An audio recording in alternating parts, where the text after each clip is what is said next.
The word slid effortlessly from my brother Jacob's mouth, accompanied by that smug little grin he'd perfected since we were kids. He didn't even glance at me, just pointed to a flimsy fold-out chair shoved awkwardly next to the trash bin. Laughter erupted around the table, glasses clinking as if making me the butt of the joke was part of the celebration. I froze, my heels still clicking against the polished rooftop floor. For 33 years, I'd been the one quietly holding this family together, paying the bills, smoothing over their messes, showing up whether they wanted me or not. Yet here I was, reduced to a punchline, exiled to the edge of a party I had literally financed. I forced a smile, the kind that hides a storm beneath, and took the chair alone. That night, amidst their sparkling engagement dinner, I realized something crucial. I wasn't family. At least not to them. But they were about to learn exactly what that meant. I was born into a family obsessed with appearances over truth. From the outside, we looked like the perfect suburban postcard.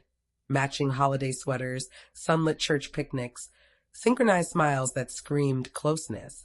But behind the curtain, there was a hierarchy. And I was never at the top. Jacob was the crown jewel. Blonde hair, effortless charm, a kid who could break a neighbor's window with a baseball and somehow leave with a plate of cookies. Mom adored him blindly.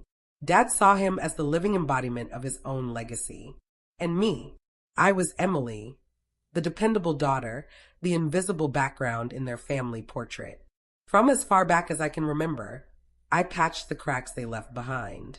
When Jacob flunked his finals, I tutored him. When he crashed Dad's car, I worked overtime to cover the insurance. When Mom forgot Aunt Susan's birthday, I bought the flowers and signed the card for her. Everyone leaned on me because I never complained out loud. But invisibility doesn't mean blindness. I saw every time Jacob got away with things I would have been punished for. Like the time I stayed out past curfew at 16, grounded, phone confiscated, a month of misery. 2 years later, Jacob sneaks beer into the basement and Mom laughs it off. Boys will be boys. Or when I earned a college scholarship. Dad clapped me once, then immediately turned the conversation to Jacob's new girlfriend. A week later, Jacob drops out of community college and they throw him a barbecue. My role was cemented. I was the fixer, the responsible one, the scaffolding holding their golden boy up. Celebrations didn't call me, emergencies did. And like a fool, I answered every single time. Still, a stubborn part of me hoped for change. Maybe one day they'd see me not as a safety net, but as a daughter, a sister, a human being. So when the invitation to Jacob's engagement dinner came, I said yes without hesitation. I told myself it would be different this time. Maybe, after years of being their shadow, I'd finally step into the light.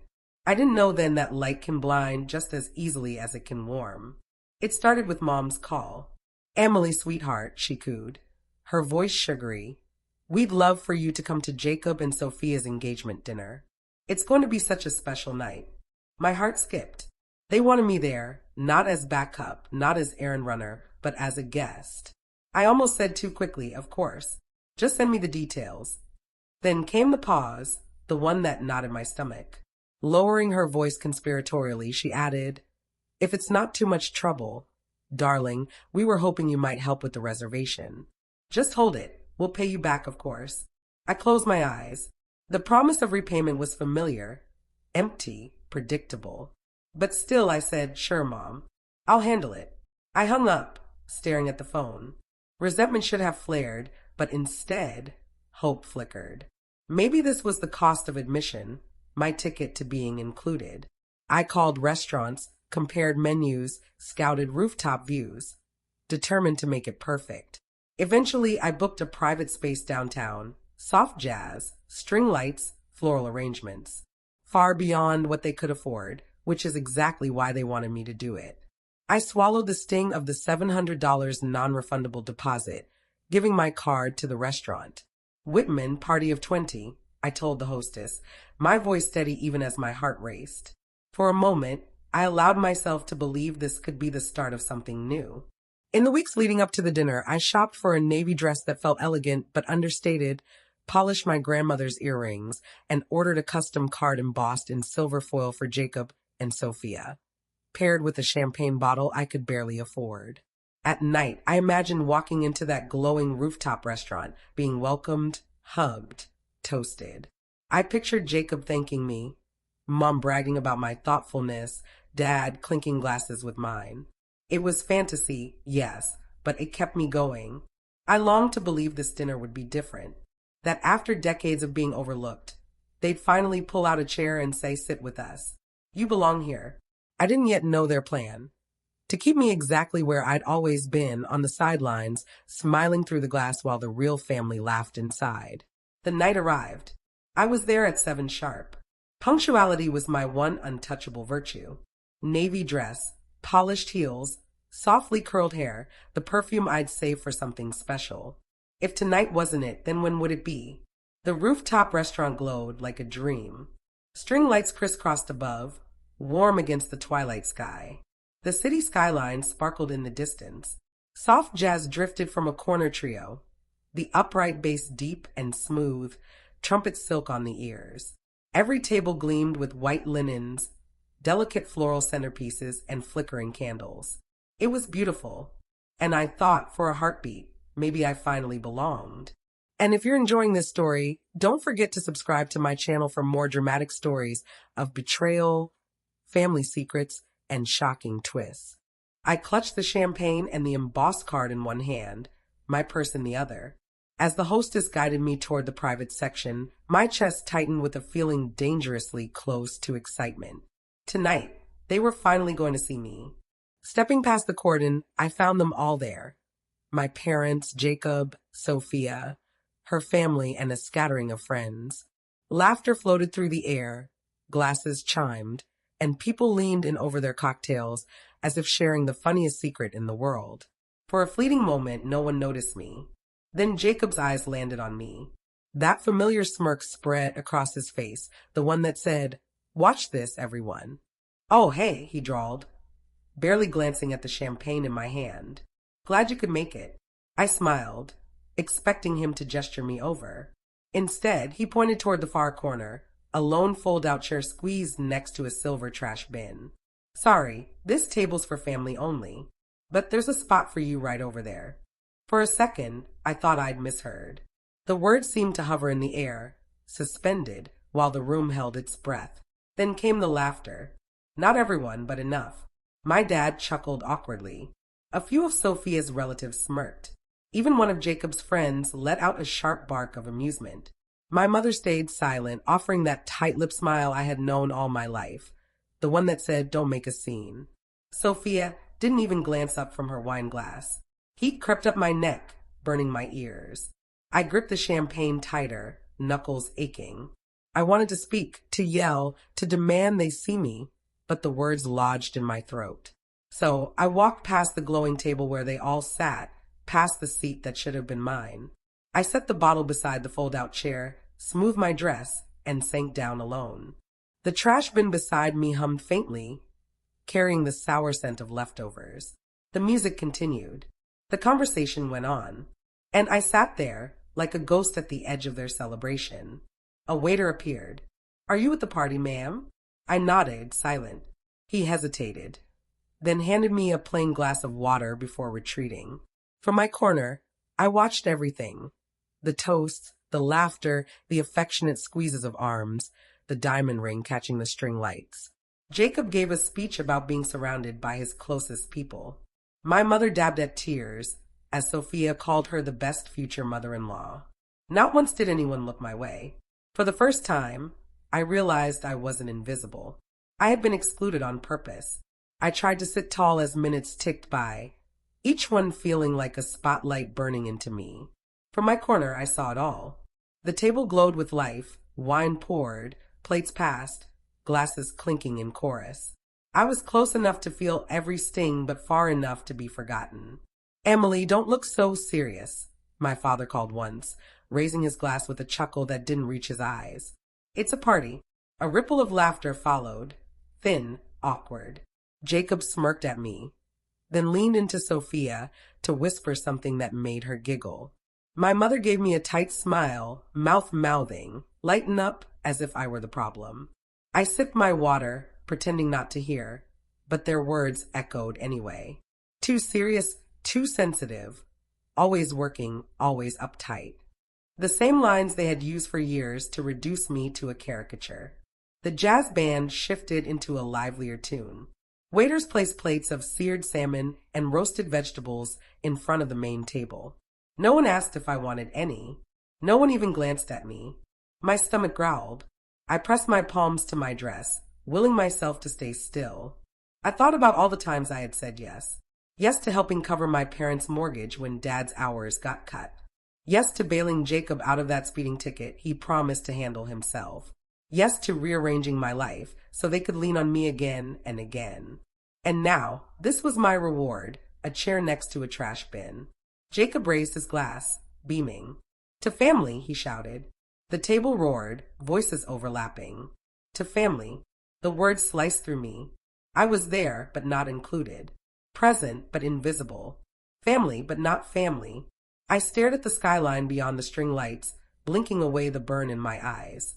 Part of me wanted to stand, throw the champagne across the table, scream. Another part wanted to shrink until I disappeared completely.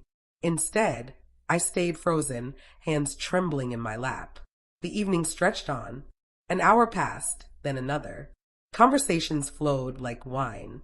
They opened gifts. Sophia cooed over a designer clutch. Jacob grinned at engraved whiskey glasses. Each cheer, each thanks, felt like another brick wall built between us. No one asked me to join. No one checked if I was okay. By the time dessert arrived, a towering layered cake dusted with gold flakes. Their table buzzed with warmth. Mine felt cold, empty, the silence heavy. Then it hit me. They weren't ignoring me by accident. They were enjoying it. My exclusion was entertainment. Jacob glanced at me, smirked, and leaned back like a king surveying his kingdom. And just as I thought the humiliation was complete, the waiter returned, carrying a small leather folder. He approached the glowing table, paused, glanced at his notes, and then at me. "Excuse me, ma'am," he said softly. "The total for tonight is $5,200. Should I charge this to the same card you used for the deposit?" Every eye at the main table swung toward me. The room fell completely silent. The waiter's words cut through the low hum of jazz and laughter like a razor. $5,200. Should I charge this to the same card you used for the deposit? It was as if the entire city had paused. Forks hung midair. Glasses froze halfway to lips. 20 pairs of eyes bore into me. Some curious, some expectant, others smug. Jacob leaned back, arms slung over the chair like he was modeling for a magazine. His smirk was slow, deliberate. "Emily's got it," he said casually, as if it were the most obvious thing in the world. A few soft chuckles rippled around the table, followed by the shuffle of napkins and scraping of chairs, like the verdict had already been rendered. "Emily pays. Emily always pays." Heat surged through my chest, racing up my neck until my face burned. My fingers clenched the clutch in my lap. I could hear my own heartbeat over the distant trumpet. Slowly I rose. The waiter shifted, unsure. The leather folder stayed extended toward me. I smiled, calm but icy, glass over fire. My voice came out steady. "Not my table," I said at first, and the room held its breath. Jacob's smirk wavered slightly. "What?" I let the words ring out louder, each one precise. "Not my table. I was told this table is for family only." The silence shattered. A sharp gasp from Sophia's mother. My father cleared his throat, as if trying to swallow the tension.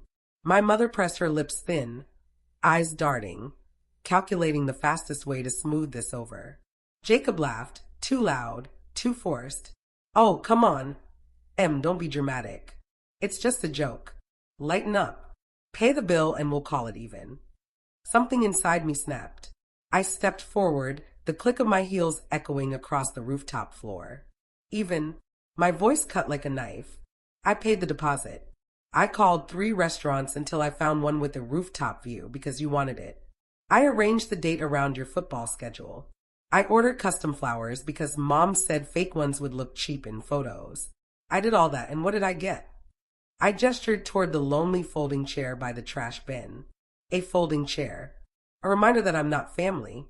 The air thickened, pressing against my skin. Every eye was on me. You think I'm dramatic? I said, sharper now, trembling with fury I'd buried for decades. No, Jacob. I'm done. I didn't eat. I didn't drink. I wasn't welcome, so I won't be paying. This is your table, your night, your bill. The waiter shifted, uneasy, glancing between me and the others. Sir, ma'am, someone needs to cover the check.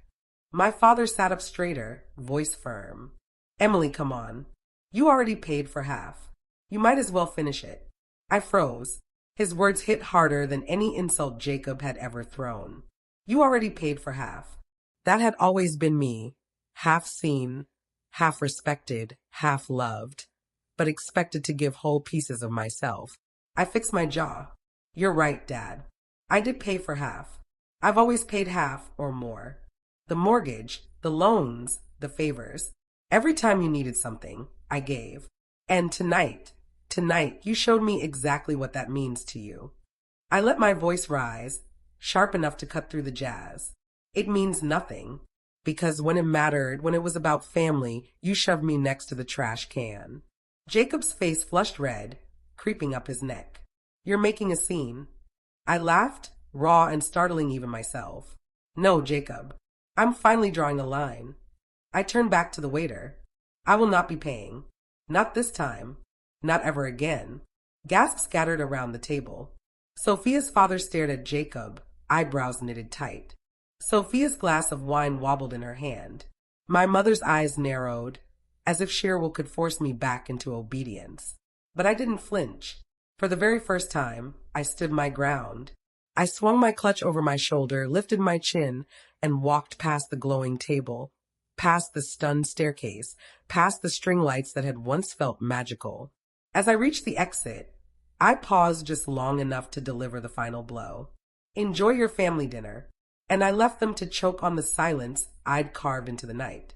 I expected quiet when I left that rooftop. What I didn't expect was my phone erupting the instant I got home. The first message was from Jacob. Seriously, you couldn't just pay the check and talk to me after? Then another came seconds later. You embarrassed me in front of Sophia's family. Grow up, Emily. I tossed the phone on the counter, but it buzzed again. This time, Mom, sweetheart, I don't know what came over you tonight, but you made all of us look bad.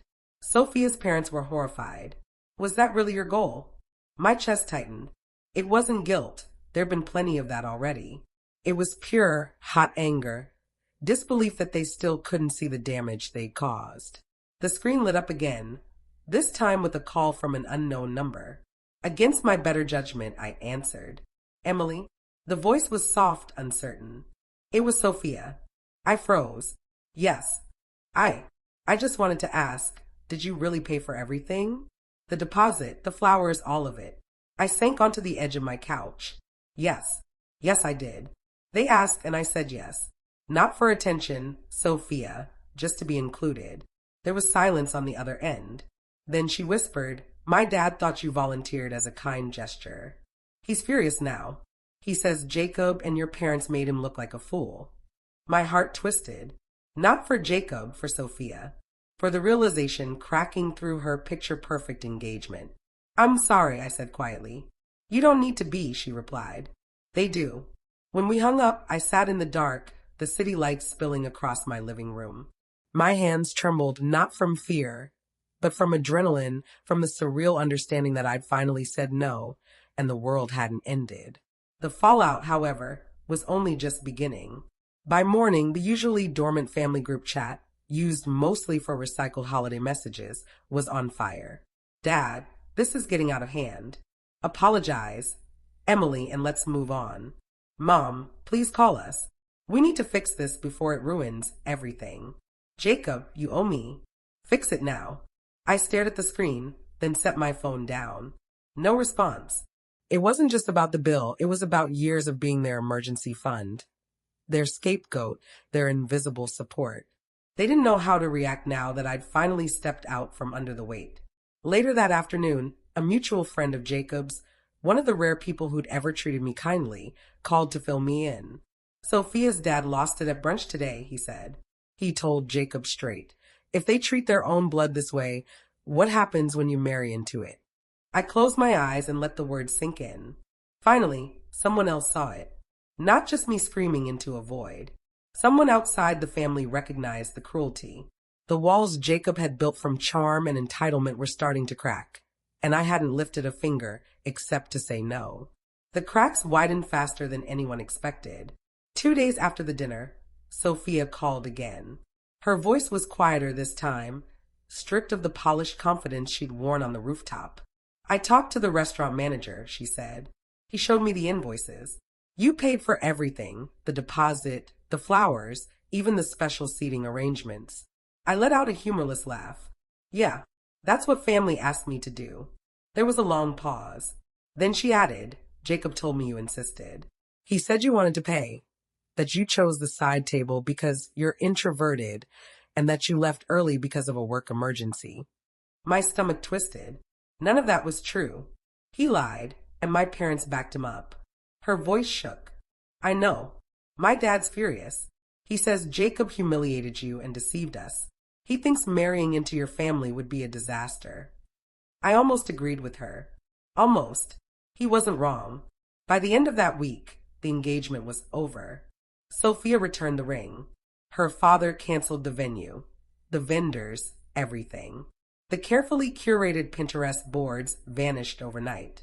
Jacob's text the next morning was frantic, a stark contrast to the self-satisfied smirk he had worn on the rooftop. Brooke's dad canceled everything. Sophia's gone. Fix this, Emily. Please. I didn't respond. That evening, he called. His voice wobbled with desperation. You can't just leave me like this. I need help money for rent, for dinners with Sophia. She's giving me another shot if I can prove myself. I cut him off. Jacob, you told me I wasn't family. If I'm not welcome at the table, you don't get to touch my money. He stammered, switching tactics like he always did. You're jealous. Admit it. You've always hated that I'm the one they loved more. For the first time in years, I laughed. A real, unrestrained laugh. No, Jacob. I hated that I let it go on for so long. That night, I logged into the old joint account my parents had persuaded me to open for him, meant only to help him get back on his feet. He had linked his gym membership, Spotify, everything, treating it like his personal safety net. I moved the remaining balance, just a couple thousand, into a private account under my name. Then I called the bank and closed the joint account for good. The next morning, my phone blew up. For missed calls. 5. I answered the 6th. What did you do? His voice was ragged. I closed it, I said simply. You can't just... I can, and I did, I interrupted, my tone steady. You wanted me out of the family. Congratulations. I'm out. And so is my money. For once, he had no comeback. The line went dead. By week's end, the news had spread. Friends who had clung to Jacob stopped answering. Sophia blocked him. My parents scrambled, sending long, sugary emails about misunderstandings and family bonds. But I didn't feel guilty. Not this time. For the first time in decades, I felt free. The golden boy's shine had faded, and I hadn't been the one to lift him up. I had simply let him fall. A week later, there was a knock at my door. I opened it to see my mother, holding a glass container of lasagna like it was a peace offering. Her eyes were puffy, makeup faded, shoulders smaller than I remembered. Hi, sweetheart, she said softly. I brought you dinner. I just stared. The same woman who had smiled tightly while her son humiliated me. The same mother who had texted me, accusing me of embarrassing the family. I opened the door just a crack. Why are you here, Mom? She stepped in carefully, as if unsure she had the right. Sitting at my kitchen table, her hands fidgeted with the lasagna lid. I just wanted to talk. No excuses, she said, eyes glistening. I owe you an apology. I folded my arms. Just one. Her lips trembled. She nodded. Probably more than one. We leaned on you for too long. Treated you like scaffolding.